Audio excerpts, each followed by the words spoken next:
नमस्कार मंडळी, मी सरिता. माझ्या मिनी व्लॉगमध्ये आपले सर्वांचे स्वागत आहे. तर आज आलो आहोत आपण श्री फिरंगाई देवी कोल्हापूर शिवाजीपेठ येथे.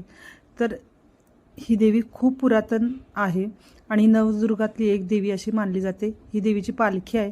त्यानंतर असा दगडी उंबरा आहे आणि महालक्ष्मीला जसे खांब आहेत तशा पद्धतीचे इथे जुने खांब आहेत. तर ह्या देवीची आख्यायिका अशी आहे की आपली इच्छा पूर्ण होत नसेल एखादी तर लिंबू पिळून त्याचे उलटे दिवे करून एका लिंबूचे 2 लिंबू असे 2 त्याच्या आरत्या करून देवीला ओवाळलं जातं आणि 21 दिवस किंवा 11 दिवस देवीची आरती केली जाते. तर नंतर ती इच्छा पूर्ण होते अशी देवीची आख्यायिका आहे. आणि देवी अशी लक्ष्मीच्या रूपातली उभा केलेली आहे. येथे कमळ असं तयार केलं आहे आणि लक्ष्मी सारखी देवी उभी आहे आणि मोरपंखी कलरची साडी लाल काठाची नेसलेली आहे. पैसे हातातून पडत आहेत.